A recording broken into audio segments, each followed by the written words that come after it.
Bismillahirrahmanirrahim. Assalamualaikum warahmatullahi wabarakatuh. Pada kesempatan kali ini kita akan menemukan suatu aplikasi inventaris sekolah, di mana aplikasi ini kita buat menggunakan bahasa pemrograman PHP 7. Adapun untuk tampilan halaman home-nya seperti kita lihat. Selain halaman home, di sini juga ada about, di mana about di sini menginformasikan mengenai identitas sekolah, mulai dari nama sekolah, alamat, telepon, serta alamat emailnya. Adapun untuk halaman loginnya bisa kita klik pada button login. Adapun untuk tampilan halaman loginnya bisa kita lihat di sini ada nama aplikasinya beserta nama instansi sekolahnya. Di sini juga ada daftar bila mana ada siswa atau member baru yang ingin melakukan proses transaksi peminjaman, bisa mendaftar ke halaman pendaftaran ini. Adapun untuk kepada aplikasi ini dibagi menjadi 3 hak akses, yaitu yang pertama ada hak akses admin, yang kedua itu ada hak akses sapras atau kepala sapras, yang ketiga itu hak akses peminjam. Adapun untuk halaman pertama yang akan kita coba yaitu pada halaman admin. Adapun untuk username dan passwordnya yaitu admin, dan passwordnya juga admin. Kita coba login. Adapun untuk tampilan halaman dashboardnya bisa kita lihat, di mana di sini ada beberapa tampilan.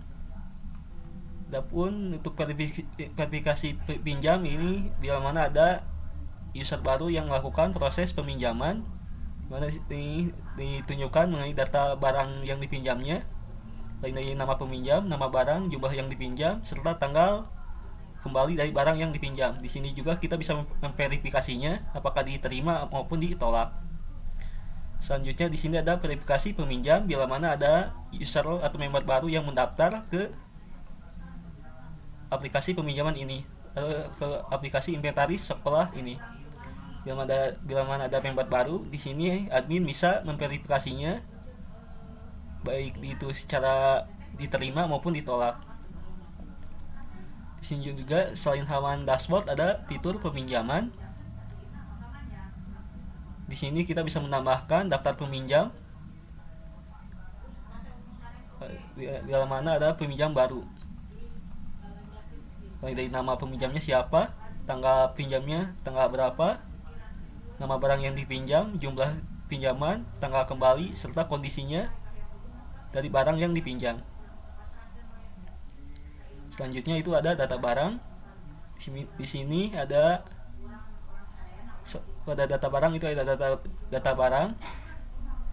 Di sini kita bisa mengedit, menghapus maupun menambahkannya. Selain itu juga pada data barang terdapat fitur import bila mana kita sudah membuatkan daftar barang pada Microsoft Excel.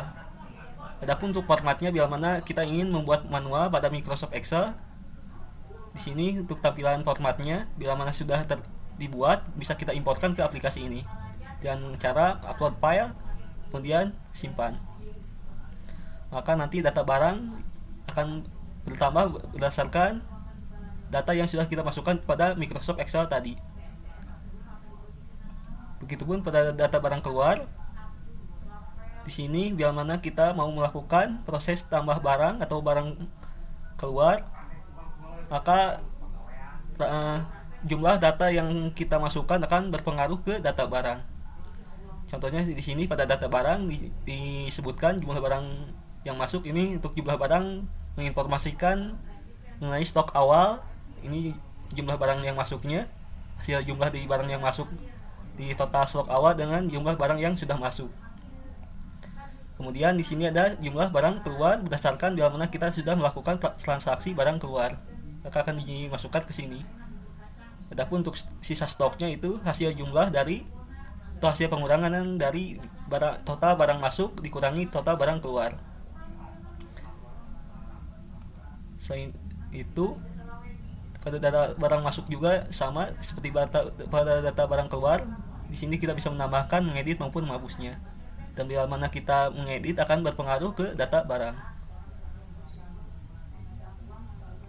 Seperti pada data barang keluar akan berpengaruh kepada data barang dari segi jumlah saat kita melakukan proses edit pada jumlah stok maupun jumlah keluar maupun jumlah masuknya. Selain fitur barang, di sini juga ada fitur supplier, dimana di sini kita bisa menambahkan, mengedit maupun menghapusnya. Seperti pada data barang, di sini juga kita bisa melakukan proses import melalui Microsoft Excel, bila mana kita sudah membuat pada Microsoft Excel data dari data supplier ini. Adapun untuk formatnya bisa kita lihat untuk pada Microsoft Excel ini ada nama supplier, alamat supplier, telepon supplier, serta kota suppliernya, dan kita bisa menguploadnya ke aplikasi ini bila mana kita ingin menambahkan datanya secara lewat Microsoft Excel. Di sini juga selanjutnya ada fitur stop untuk mengetahui jumlah stok berdasarkan transaksi yang sudah kita lakukan, baik itu barang masuk maupun barang keluar. Maka di sini akan dihitung dari jumlah barang masuk dikurangi jumlah barang keluar dan sisa stoknya itu 23. Ini untuk ID barangnya dan nama barangnya. Di sini juga kita bisa mencarinya, search berdasarkan data yang ingin kita cari. Dimana pada setiap data disediakan fitur search untuk mencari data-data yang ingin kita cari. Bila mana kita sudah mengkonfirmasi dari peminjam, maka nanti akan datanya akan muncul di peminjaman. Misalnya ini untuk nama peminjamnya itu peminjam, data barang yang dipinjamnya itu proyektor dengan jumlah 1, dan tanggal kembalinya itu pada tanggal 10 Juli. Bisa kita konfirmasi untuk peminjamannya, maka data yang sudah kita konfirmasi akan masuk ke data peminjaman.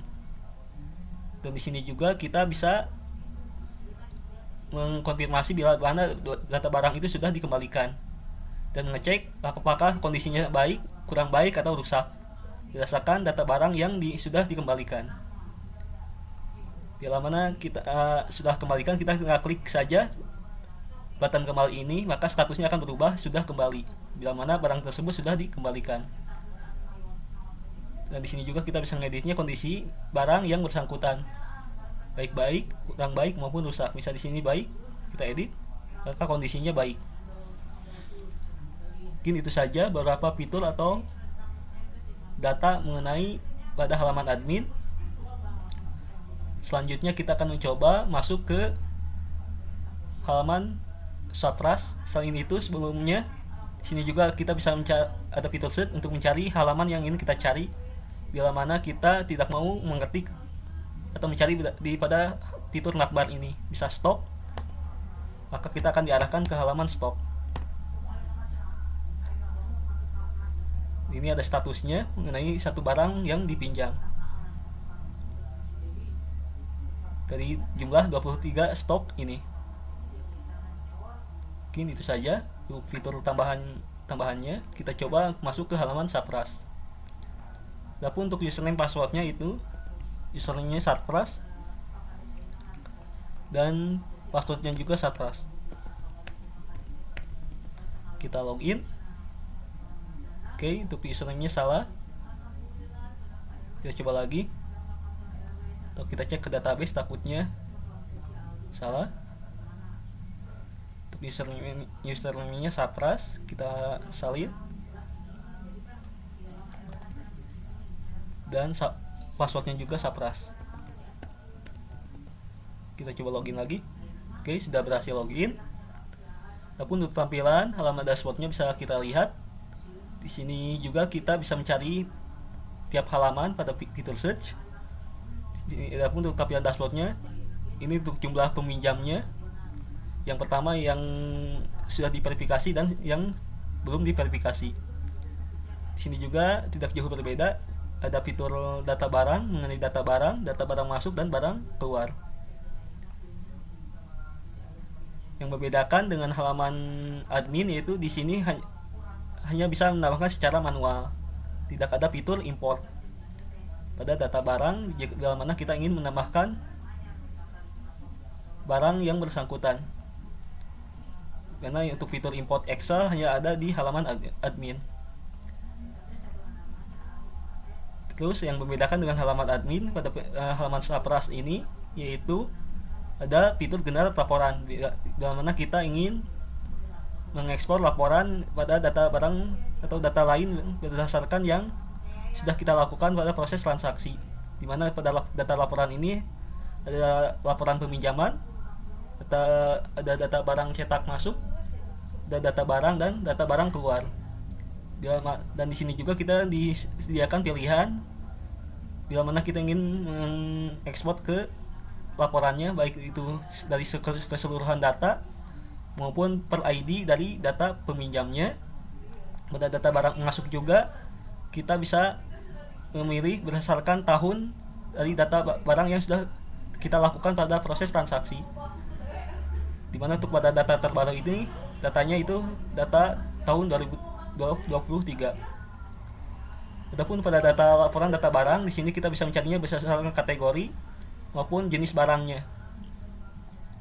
Dari kategori yang ingin kita cari. Sebagai contoh, misal ini pada data laporan barang, misal semua kategori kita generate, maka akan diekspor ke bentuk PDF. Ini untuk tampilan, halaman, laporan dari data barangnya. Mulai nama data barang, di sini juga ada nama kepala sekolahnya beserta kepala satprasnya. Di mana hanya yang bisa melihat data laporan ini hanya kepala satpras. Selanjutnya selain data generat laporan, di sini juga ada data hak akses. Bila mana kepala satpras ingin mengatur hak akses dari admin yang sedang aktif, di mana di sini ada 3 data, itu nama usernya admin dan levelnya administrator, dan kemudian ada peminjam. Di sini juga kita bisa merubah level hak aksesnya bila mana admin ingin diubah ke peminjam maupun sebaliknya. Mungkin itu saja beberapa fitur yang ada pada halaman Satpras. Selanjutnya kita akan coba masuk ke halaman peminjam. Adapun untuk username dan passwordnya, yaitu untuk username kita beri nama peminjam dan passwordnya juga peminjam. Kita coba login. Adapun untuk tampilan halaman depannya atau halaman dashboardnya, itu bisa kita lihat di sini ada beberapa informasi mengenai data barang yang dipinjam yang tadi sudah kita konfirmasi. Ini data barang yang sudah kita pinjam. Untuk data riwayat data yang sudah kita pinjam, selanjutnya di sini juga kita bisa melakukan peminjaman lagi berdasarkan jenis barang terhubung di sini dan data barangnya baru satu, hanya ada proyektor. Di sini juga kita bisa menentukan tanggal peminjamnya, tanggal berapa, kemudian tanggal kembaliannya sampai kapan, kemudian jumlah barang yang kita pinjamnya. Kemudian di sini juga ada deskripsi mengenai data barang yang tersedia di sekolah. Berhubung data barangnya baru satu, di sini juga kita bisa melihat detail dari barang tersebut,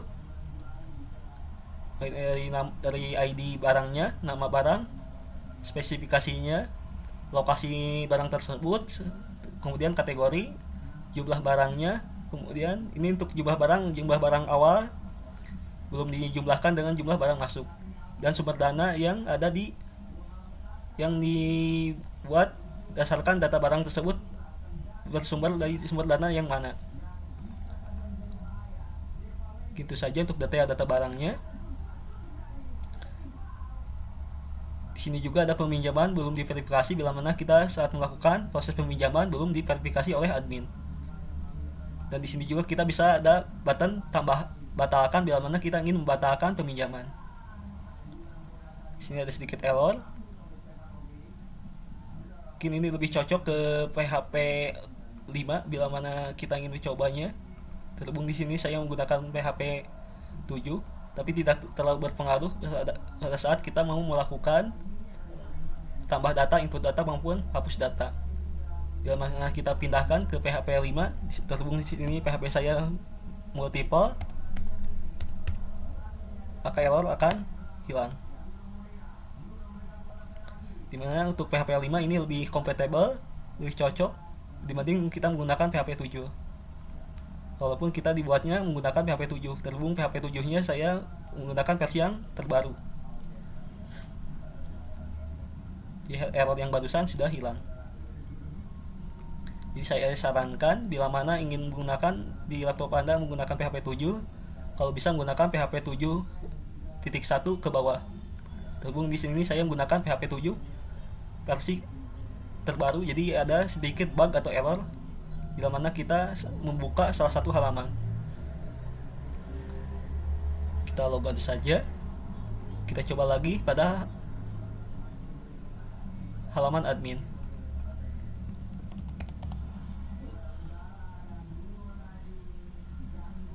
Gitu saja beberapa tampilan atau fitur yang ada tersedia pada aplikasi inventaris sekolah. Adapun bila mana kita mendaftar sebagai member baru, maka akan data kita yang sudah terdaftar akan masuk ke halaman admin dan oleh admin bisa diverifikasi, bisa ditolak maupun disetujui. Bila mana kita menggunakan email yang aktif saat mendaftar, maka akan verifikasi tersebut akan masuk ke email sebagai pesan email di email yang aktif tersebut.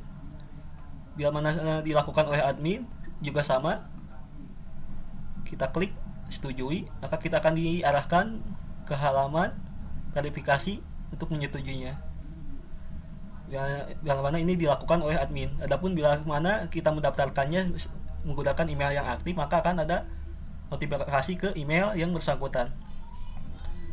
Ini kita klik saja bila ingin mengaktifkan member baru atau data user peminjam yang baru. Selamat, akun Anda telah diverifikasi, maka akun tersebut bisa login untuk membuka aplikasi ini. Kita kembali ke halaman login. Maka secara otomatis akan keluar dari halaman admin dan bisa untuk user yang baru tersebut bisa login ke halaman peminjaman dengan status peminjam. Jika ingin ngecek, kita bisa buka email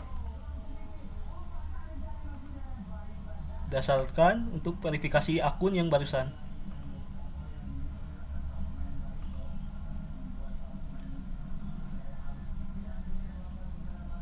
Di sini ada pesan verifikasi akun mulai dari nama sekolahnya serta untuk verifikasi akun yang sudah disediakan oleh admin.